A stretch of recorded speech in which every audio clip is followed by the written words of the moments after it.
Hi, and welcome. Today, we're going to take a deep dive into GLP-1s. We're going to review some statistics of diabetes and obesity, insulin resistance. We're going to review the natural role of GLP-1 in the body, but also discussing our GLP-1 agonists, which are prescription drugs that are sweeping the nation. Then we're going to talk about cautions, indications, contraindications that you want to consider if you are prescribing and or consuming the prescription drugs. And we are also going to talk about how to naturally increase your GLP-1, as well as tackle fat loss from an evidence-based perspective. And lastly is what to do if you are taking it or your patients are, how to be responsible about this and make sure that you prevent any further complications.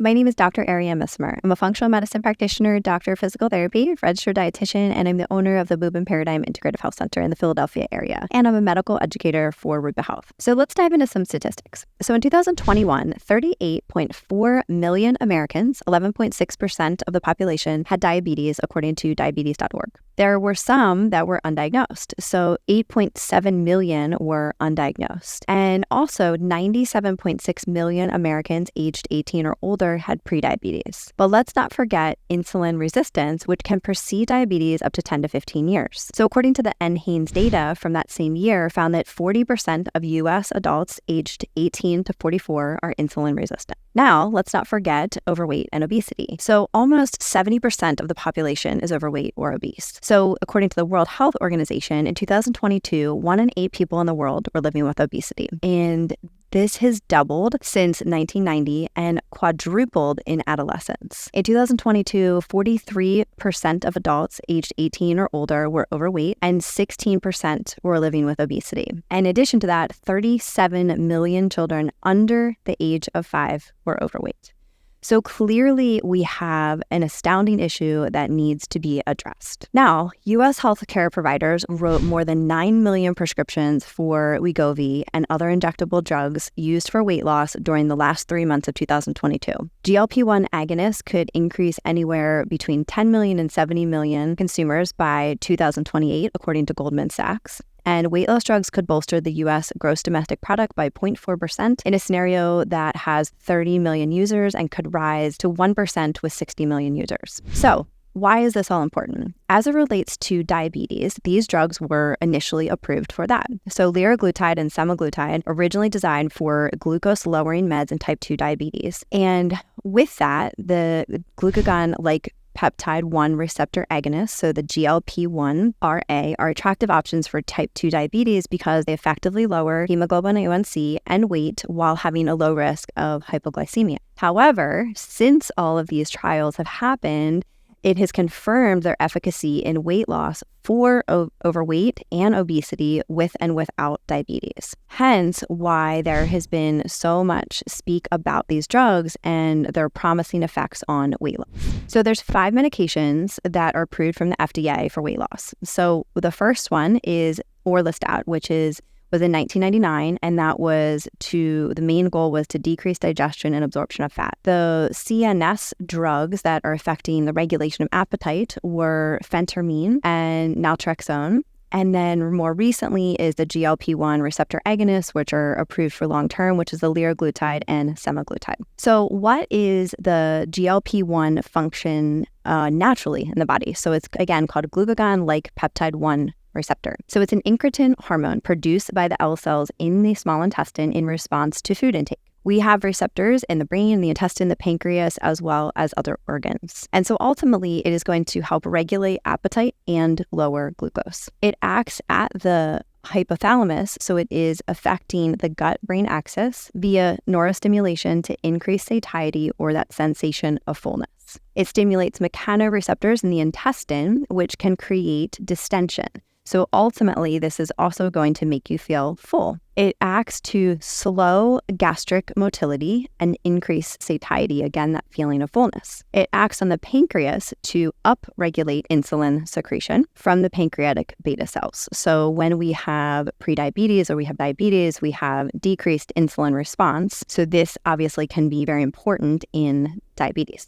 So when we look at this beautiful representation here is the role of incretins in glucose homeostasis. So we have the ingestion of food that is going into the GI tract. We have a release of our gut hormones. So we have GLP-1 and we have GLP.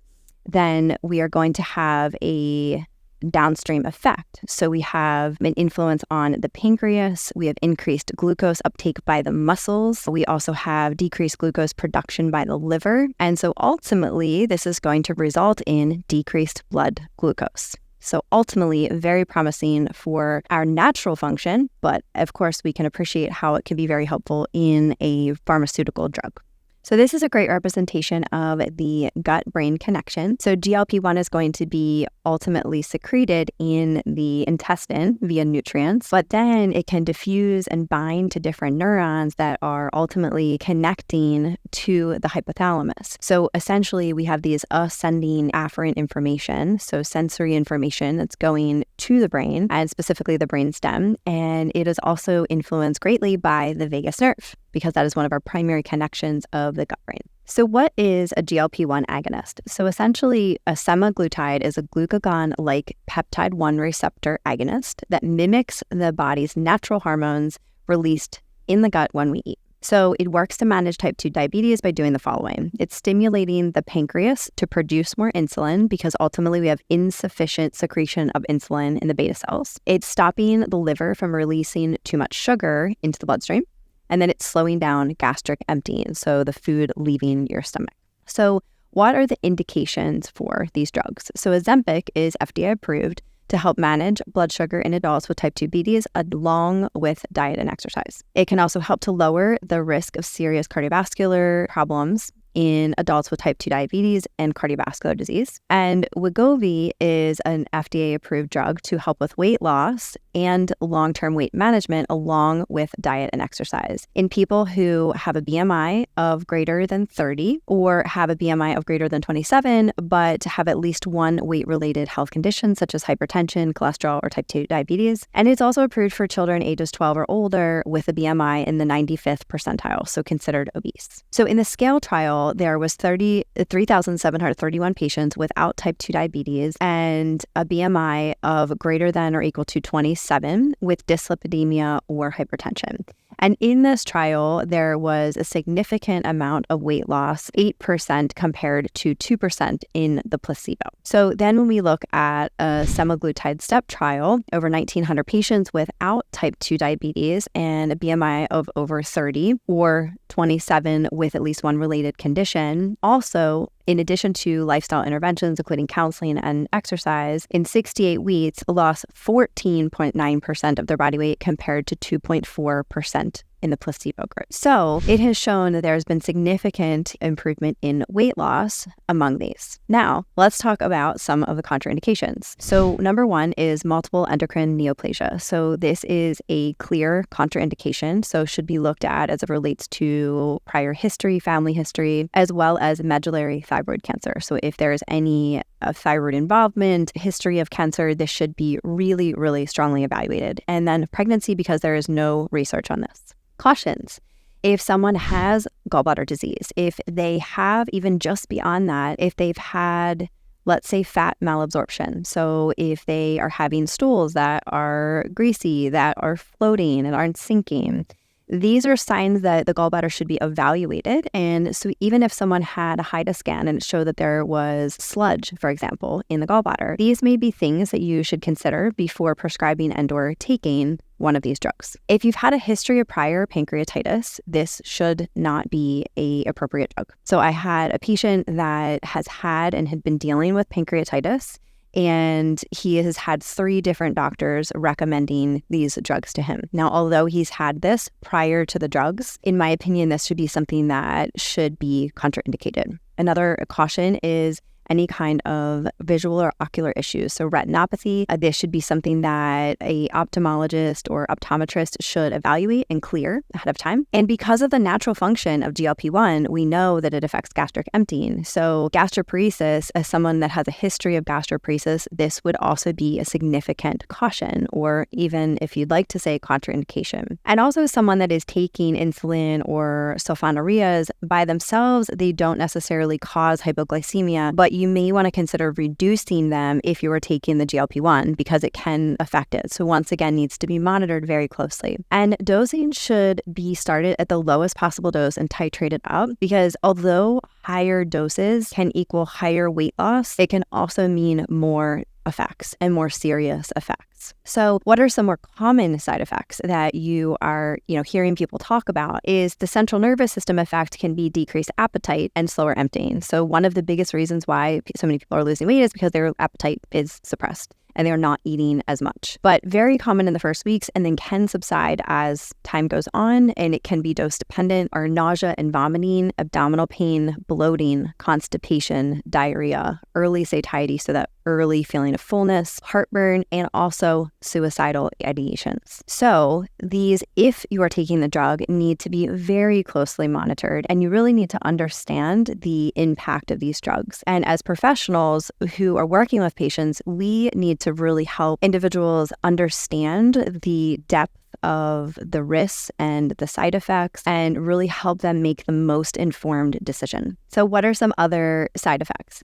So pancreatitis, thyroid cancer, kidney failure, gallbladder disease, changes in vision, hypoglycemia, low blood sugar, allergic reactions, diabetic retinopathy, macular edema, blurred vision. So all of these things are possible. There is a black box warning on the drugs. There are severe health problems associated with the drug. And so it used to be called black box warning. It's now called a boxed warning, especially for Ozempic due to its potential cause of thyroid tumors or cancer. And it is the most serious safety warning that's issued by the FDA and is not something to take lightly. So if you are taking a drug, I think that there are definitely some things to factor in. One, and probably the most important, is behavioral change. So if we as clinicians are working with patients, or for those that are prescribing, really need to make sure that we're setting the patients up for behavior change, because obesity is very complex and we need to factor in a biopsychosocial model and incorporate all of the elements of the complexity of obesity in the first place. So behavior change is crucial.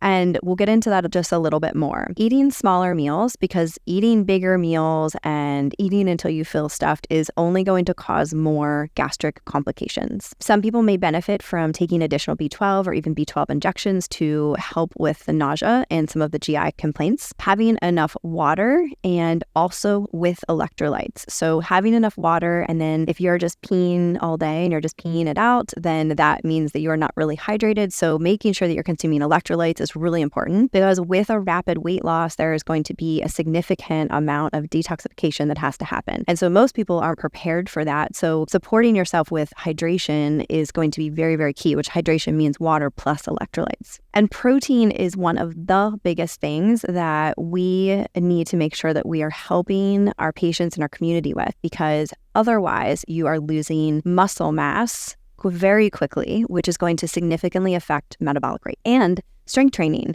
So this is something that can help preserve our muscle and to help potentially build muscle, but not while you are losing weight so quickly. But the goal would be to preserve muscle during that time period. So why do we have so much weight loss? Essentially, we're slowing down the gastric emptying. So people are going to feel fuller for longer. They're going to have a decreased appetite, resulting in eating less calories, resulting in weight loss. So also higher levels of GLP-1 are going to affect your hypothalamus and your brain, signaling to your system that you are full. So what happens with stopping the drugs?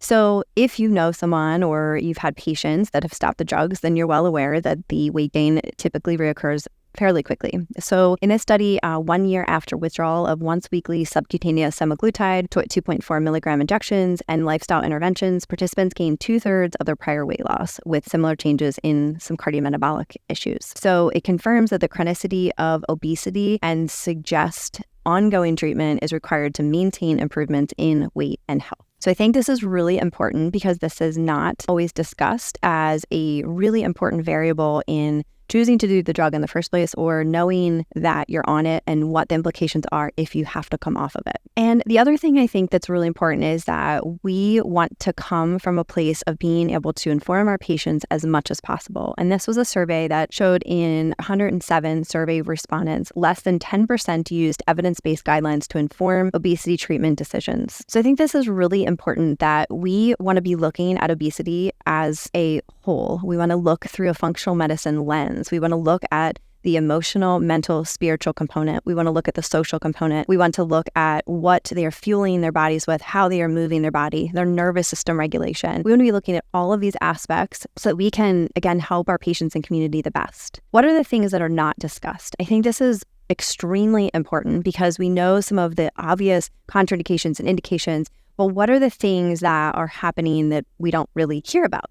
So one is that when we are losing weight at such a rapid rate, we are directly influencing our metabolism. Because think of the more muscle we have, that is going to be more metabolically active. The more fat tissue we have, the more inflammatory driven we are, and the less metabolically active we are. So when we are losing weight at such a fast pace, we are losing so much muscle. And so that is going to directly affect our metabolism, and we are going to lower our non-exercise activity thermogenesis.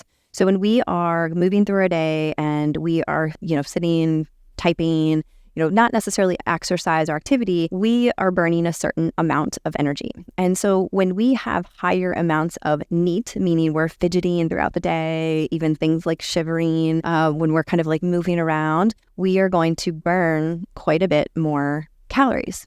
But this is going to significantly decrease as we lose more muscle. When we're losing weight this fast, we are detoxifying really quickly. And so when we're working with patients with complex medical conditions, this is actually a really big deal because it can make them feel very, very ill. So on top of the obvious side effects from the drugs that we already mentioned, you can also experience significant issues such as feeling flu-like. You could feel like you have a cold. You can feel it's greatly fatigued or have a headache. All of these things can also be very, very common and need to be supported properly. You can have hormone suppression from nutrient deprivation. We often think of malnutrition as being associated with people that are very thin, but quite frankly, obesity is actually one of the biggest populations that is malnourished. And so when we are cutting calories even more and we're not eating properly, we are also going to have significant hormone suppression. So that can cause its own whole set of issues. Along with that are nutrient deficiencies. So we need nutrients for every single reaction that happens in the body. So for our biochemistry to work the way that we need to, we need nutrients.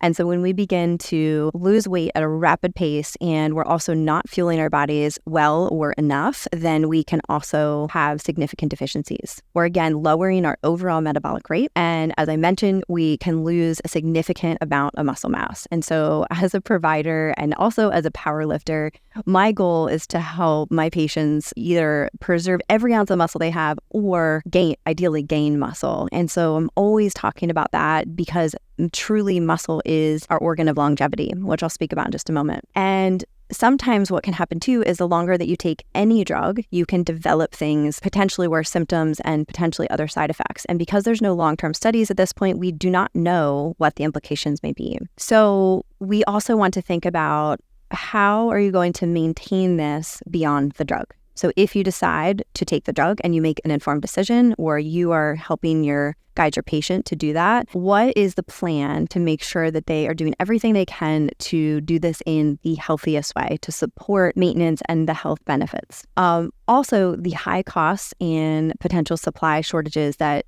many have experienced so far. So on average, it's about $1,000 per month out of pocket unless it is covered by insurance. And so in that situation, what are the things that you might have to cut back on? So if you are taking a drug, does that mean that you're going to, or your patient is going to stop going to the gym? So we want to make sure that we're supporting all the areas of health as it relates to that. So one important distinction to make is that we don't necessarily want to consider weight loss fat loss. So weight loss is total weight loss. That also includes muscle versus fat loss where we're specifically targeting fat loss. This is a very, very important distinction and approach to make towards obesity and overweight. So when we're thinking about types of fat, we have 3 different types of fat. So we have our white, our brown, and our beige. So our white is our subcutaneous adipose tissue. That's our energy storage. We have our brown fat, which is between the neck and the shoulder blades. We have more mitochondria here. And then we have our beige, which is a kind of mixed. So it's in the white, but it also can create heat. So we have different storage sites in our fat cells. So we have essential, subcutaneous, and visceral fat. So essential fat is going to be necessary for a healthy, functioning body. Our subcutaneous is going to make up most of our bodily fat. It's found right underneath of the skin, and it's our main method of storing energy for use at a later time. And then we have visceral fat. So this is around the organs and the abdomen, and this is very dangerous at high levels. So we want to minimize this as much as possible. So how do we burn fat? So we have some distinct steps. So number one is we have mobilization, so lipolysis. We're getting the fat cells from the viscera and the subcutaneous, our stored fat, and we're getting them to move into the bloodstream. This is going to be traveled and used as energy, but then we want, through the step of oxidation, is to get that into the mitochondria. So this ultimately is going to be converted to ATP, and that happens by adrenaline and the sympathetic nervous system, and then we can use this fat as energy, i.e. burning fat. So if we think of just an example, when we are shivering, you're really, really cold, you are mobilizing that energy, and then you are also oxidizing it and using it for energy. So what is necessary for fat loss? There are so many things, and I don't want to say that this is the all-extensive list, but this is a pretty thorough list of all of the things that are really important. Number one is going to be optimizing breathing and airway function. So if you have obstructive sleep apnea, central sleep apnea, upper airway resistance, or you have another airway dysfunction that is limiting your ability to breathe optimally, this can absolutely affect your metabolism, because this is going to affect how we're getting oxygen to our tissues and ultimately our mitochondrial function. Sleep is one of the most important things that I always say is more important than exercise and nutrition combined. So if you are not getting the amount of sleep or the quality of sleep that you need and the consistency of the sleep, then this is without a doubt going to affect your metabolism. Nervous system regulation. So depending on your mental, emotional, spiritual state, as well as how well you are able to regulate your nervous system and be resilient to day-to-day life challenges and stressors. Have you experienced trauma that has not necessarily been processed? And are there other psychological factors that need to be addressed? Shifting from ultra-processed foods to whole foods. So this doesn't mean a perfect diet. It just means moving away from our highly processed and packaged foods that are filled with excess sugar, ingredients, and so on, to a whole food diet approach. Protein is one of the most important things that is necessary. So we really need adequate protein, not necessarily to simply survive, but actually an optimal intake to thrive, and especially if you are in a calorie deficit. So when you're in a calorie deficit, we are looking at about 1 gram per pound of body weight, or at least at the minimum ideal body weight. And so, or lean body mass if we have that measure.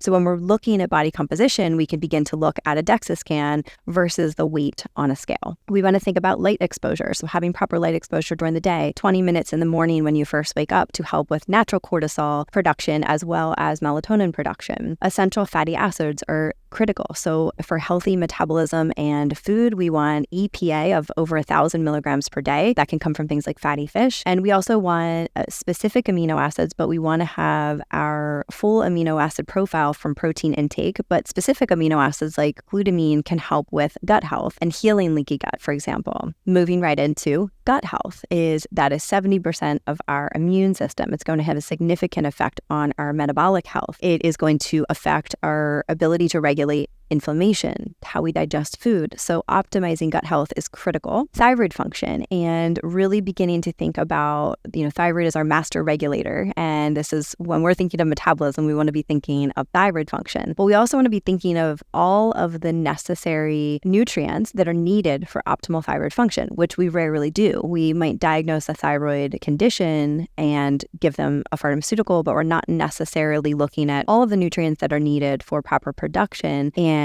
conversion and cellular sensitivity, so how it's moving into the cell. And so we can begin to think about these specific nutrients like iodine and selenium and vitamin D and zinc. Strength training is super important. One of the most important things that we can do to optimize our body composition, improve muscle health, decrease fat, which is inflammatory in nature. And also we want to think about, if we are truly trying to lose fat, being in a calorie deficit is important. If you are eating the same amount of calories, but you are not eating enough protein, not working out, you're not necessarily going to make any changes. So we want to think about that as well. And sarcopenia is the involuntary loss of muscle mass, strength, and function as we age. And so muscle mass decreases approximately 3 to 8% per decade after the age of 30, and this rate of decline is even higher after the age of 60. So unless you are doing two things, eating enough protein and strength training, it is going to decline at a very rapid pace. So depending on the age and your decision of,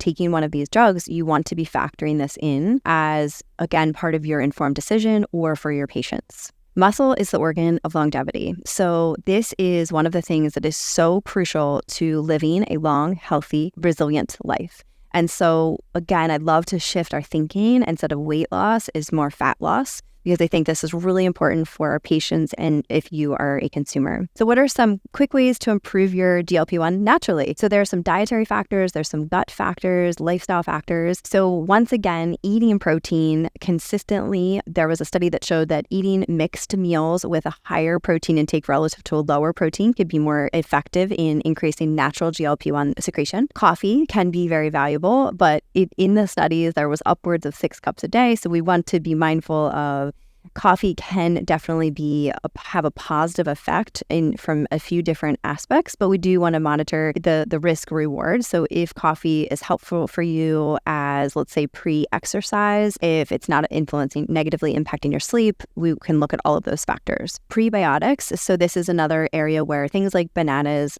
onion, garlic, apples, good prebiotic foods. These can be helpful as it relates to increasing natural GLP-1. Yerba mate can also be something that can be used as a type of tea that you can do up to 3 times a day. You do want to be mindful of some of the potential side effects from that, so please make sure to check that out if you're considering. And then there can also be other natural products like berberine tea, curcumin, cinnamon, and so on that can also have an influence on GLP-1. We also want to think about lifestyle factors. So these are all going to play in whether you're taking the drug or you're not, but sleep deprivation can impair the body's response to GLP-1, making it less effective to regulating appetite and metabolism. When we look at this image of looking at the influence of the vagus nerve, when we are in a completely dysregulated nervous system state and our nervous system, specifically parasympathetic nervous system, is down-regulated, then we are going to have effects on how we are either digesting our food, our hunger hormones, our sense of fullness, because we are going to ultimately have poor interoception or internal awareness of self. So there's a direct correlation and link between our mechanoreceptors and chemoreceptors and how they are connecting to our hypothalamus via this gut-brain axis. So stress is going to directly influence this in several different ways. Exercise is another critical part of a healthy lifestyle, healthy fat loss, but studies have reported that moderate intensity exercise and high intensity exercise can increase GLP-1 levels compared to healthy and obese individuals. We also want to think about gut influences. So when there is dysbiosis, this can cause a whole host of effects. So everything from increasing lipopolysaccharide, which is an endotoxin, which can create systemic inflammation. It can contribute to, if we have low diversity in the gut, so we have, let's say, dysbiosis, that imbalance of bacteria. And then there can be certain bacteria elevated or decreased that can also influence GLP-1 and specifically type 2 diabetes.